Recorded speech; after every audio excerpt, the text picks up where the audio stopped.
Lisaqhubeka nokuyikhetha igumgedlela inkosi enkulu bombela isitimela samampondwe phakade ame.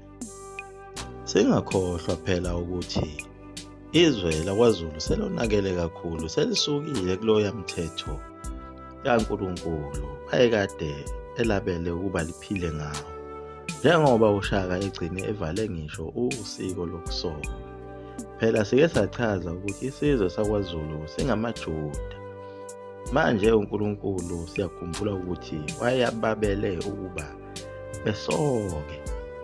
Nazo zonke izinto eziyimthetho kaNkulunkulu sebeziyekile eziningi, njengoba nalo isabatha seliphelile.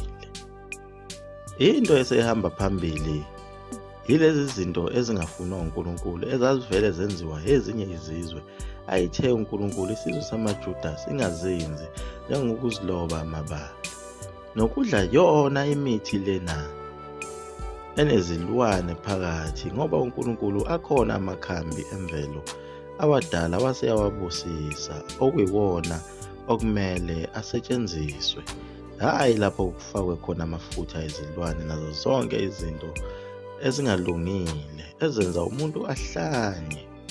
Lezi zinto isizwe sakwaZulu sasesiyithandile kakhulu ngoba phela zazenza ukuba benqobe nasezimpini, njengoba sekufike nesizwe sakwaNtuli okuyisona esafike naso sabafundisa eminye yemithi, kanye nesizwe esike sakhuluma ngaso ekuqaleni sakwaNzuza okuyisona esasifike neminye futhi imithi. Izinyanga zasezandile kakhulu kwaZulu, ngoba phela abaningi abayiqondi indaba yokuthi uShaka kungani kwasuka umbango ongaka uma ezalwa kuze kuqanjwe nokuthi unina uphethwe isishaka naye bese bemqamba ngoShaka ukuthi yonke lento yayivelaphi. Lento yayivela kuyo indaba yomuthi, ngoba phela abantu bakwaZulu basebenobudlelwano nabantu bakwaNzuza. Abantu bakwaNzuza babefika bephethe umuthi othithi. Manje abakwaZulu basebezimisele ngokuthi bekhande ubuhlobo nabantu bakwaNzuza ukuthi beganiselane phela ukuze bezothola lezi intelezi zabo abezokwazi ukunqoba ngazo. Manje usenza ngakhona wamosha kakhulu ngokuba egcine esethanda intombi yaselangeni, ekubeni umndeni wayo ubheke kakhulu kwaQwabe. Phela naye uNandi lona kwakunesivumelwano sokuganiselana nabakwaQwabe, njengoba ugogo wakhe uNandi engowakwaQwabe. Ugogo kaShaka lo phela umfunda sike sakhuluma ngaye. uNandi ekhaya koma wakhe kwakuyikhona kwaQwabe. Sizokhumbula phela amaJuda iwona impela asebenzisa lolo siko, njengoba naseBhayibhelini uJakobe wahamba wayogana ekhaya koma wakhe eyoganwa intombi yakhona umalume wakhe uLabani. Nandi babephula lolu siko lokuganiselana, okwenza ukuthi ukuthandana kwabo kugcine kubafaka enkingeni. Okunye futhi okwakubanga lokho yiyo le ngingakhuluma ngayo yobuntungwanguni, ukuthi umuntu oyintungwanguni uganwa umuntu oyintungwanguni. Manje abakwaZulu bangamantungwanguni kanti abaselangeni bangamalangeni ahlobene naseSwazini. AbaseSwazini bangabasengo. Manje amambonguni namantungwanguni ayingaganiselani uma kuzozalwa inkosi. Leyo nto yake yasusa umbango omkhulu ngesikhathi kuzobusa inkosi uphakathwayo. Kwatholakala ukuthi owakufaneke ahlale esihlalweni sobukhosi uNomo uzalwa uMamthethwa, kanti abakaMthethwa bangamalala. Lapho kwabanga udungunyane esizweni. Sathi isizwe sakaQwabe ngeke sikwazi ukuthi sibuswe inkosi ezalwa intombi eyilapha. Kwaze kwawena uphakathwayo ngokuthi yena uphakathwayo wayezalwa uMangema. AbakwaNgema-ke nabo bangamantungwanguni, bayaganiselana nezizwe zakwaZulu nakuGumede.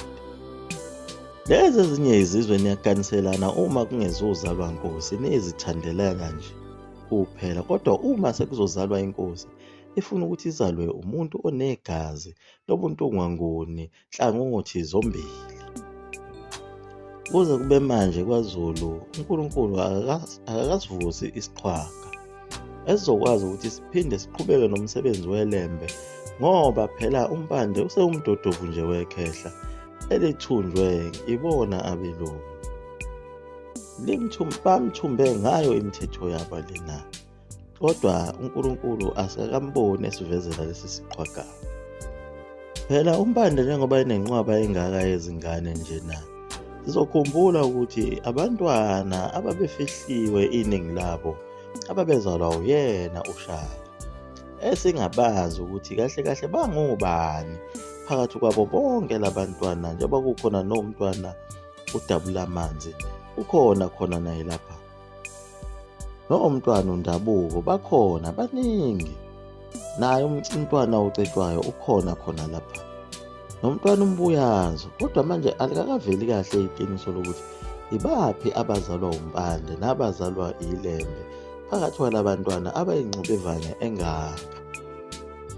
Kuyilapho-ke isilo umpande esasinothando olukhulu lomntwana umbuyazo, okuyena isilo umpande esasifisa ukuthi ahlale esihlalweni. Uma kuvela kuthiwa umbuyazo lona wayeyindodana yakhe impela umpande, okuyiyona ayizala, ingakho ayimthanda kakhulu. Kodwa amadodana afana nocetshwayo ungathi ayekulo lolu hlelo lwamadodana ayefihliwe ayezalwa uShaka. Kuthiwa phela umpande babe nesivumelwano naye uShaka ukuthi uma esebusile umpande okufanele ukuthi abeke ucetshwayo esihlalweni sobukhosi. Lokho kwakuyisivumelwano zabo uShaka nompande ezaziyimfihlo yabo. Phela yikho uqhamuka kwegama elithi abantwana, ngoba kungabantwana ababefihliwe benkosi uShaka, befihlwe kuye umpande lona. Umntwana ocetshwayo wayezalwa uMazungu. Umlando uyaziphinda-ke ngoba uKwabe noZulu nabo babezalwa uMazungu. AbakwaZungu nabo bangamantungwanguni, kwakumfanele impela ubukhosi. Lokho kwenzelela kwakhe umpande siyasola ukuthi kwakwenziwa naye yikho ukuthi wayesekhulile, wayesezifunela ukuthi kube yigazi lakhe ngqo elizohlala esihlalweni. Sengathi umbango usuzoqala phansi bese kuthulekile.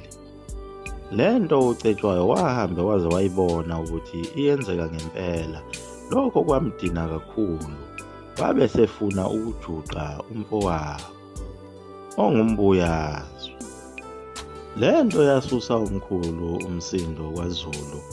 Kuyilapho uZulu ayesehlukene phakathi, sekukhona ababehamba nocetshwayo bebona ukuthi ucetshwayo uyacindezelwa, kanti kwaphinde kwaba nelinye iqembu elalihambisana nombono kampande ngokuba kube umbuyazi ozohlala esihlalweni.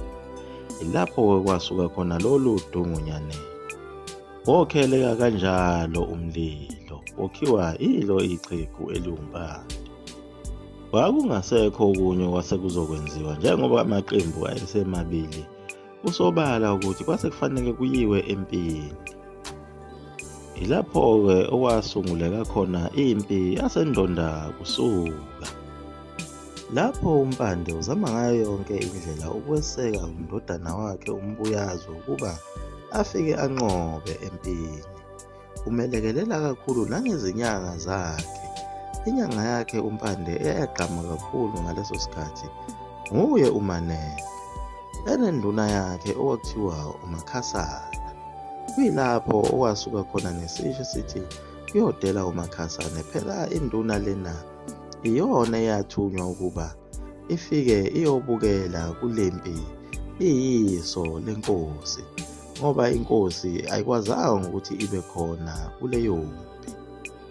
Yabe isithi inkosi, uyadela wena Makhasana oyoyibona zibulalana. Impela usaqhubeka futhi lowo mkhokha wempi kaZulu noZulu. Liyayigoqa lapho igumgedlela umzukulu kaMafutha uMphovu, uDuka intombi nesoka, phakade ame.